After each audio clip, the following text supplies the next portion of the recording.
Today's broadcast is again dedicated to PFC. Jared Brett, who is in the National Guard, headed for Afghanistan in the service of this country. He, Jared, as well as all those who put on the uniforms, I believe are heroes. And I mean that with all my heart. Everyone who puts on the uniform of the United States military is a hero. May I give you my definition then of a hero? A hero is anyone who goes above and beyond the call of duty.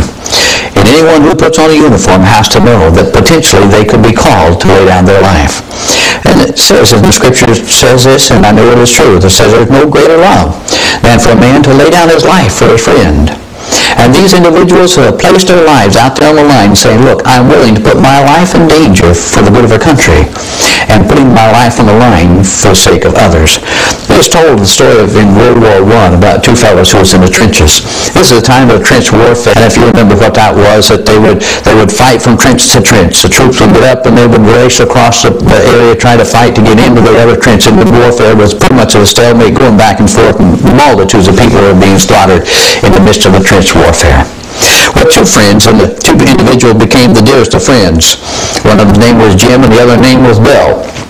As the story has been passed down and is being told by Stu Weber, and on one of the occasions as they were going from trench to trench, it said that Jim was wounded, and Bill made it back into the trench.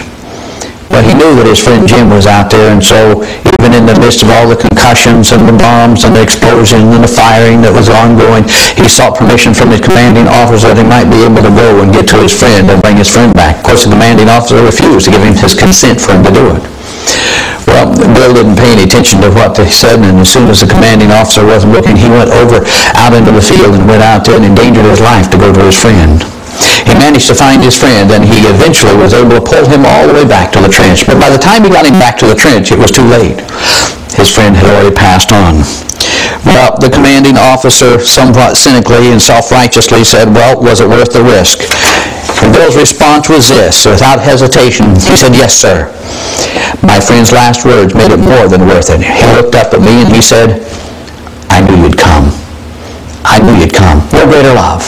No greater love than a person would be willing to lay down their life for another. Another illustration of this kind of love was a boy who had a sister who needed a blood transfusion.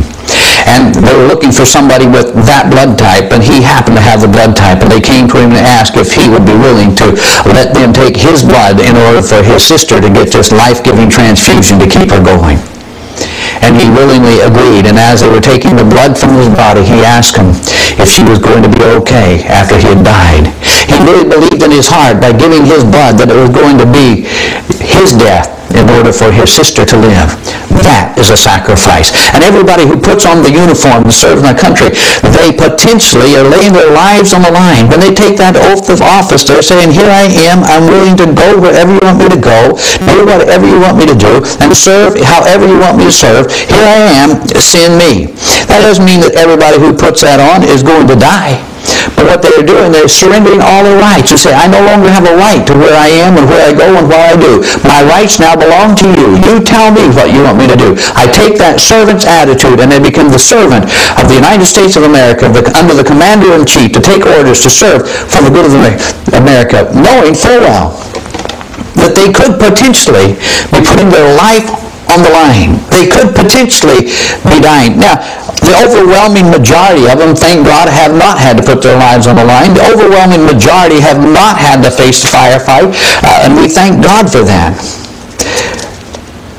But that doesn't make them any less a hero, because they're willing to go above and beyond the call of duty and put their lives on the line for a nation that they love and for freedoms that they adhere to.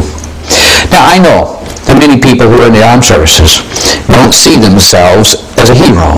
They don't recognize themselves as being heroes because they're not in harm's way, perhaps. But you know what? You don't have to be in harm's way. You are there. Wherever you are, you're there. And your very presence, even if it's not in harm's way today, it may be stationed in Germany, it may be in some other place, some other peaceful station, but your very presence with that uniform on serves as a deterrent to those who might want to bring harm to our nation. Yes, All of this stuff requires courage. And as I said before, courage is not the absence of fear, but is responding to danger without thought of retreat. Let me share with you a letter. This letter was written on February the 7th, 1943. And this was written, well, actually, I guess it was in November 29th when it was written. 1999. Anyway, this was written by Maxine Moulton to her husband, to her son, George Francis Moulton, Jr. That's right. Okay, he was born on February the 7th. He passed away November the 29th of 99. And it says here,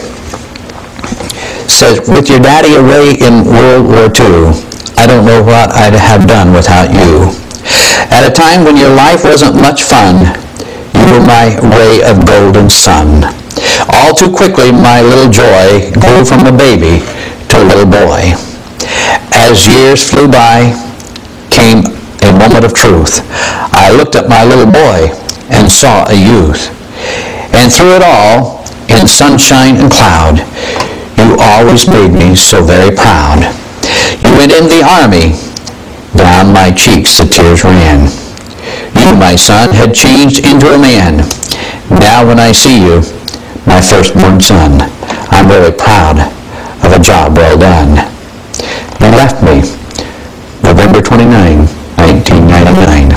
I'm glad I was there to see you and to see it through. Mom, you are our heroes. My prayer today is for those who are in uniform and for those in our community, Gray to Gloucester and surrounding area, is that God will bless each and every one according to your need. And He alone knows what we need. Always remember this, to cast all your care upon Him because He cares for you.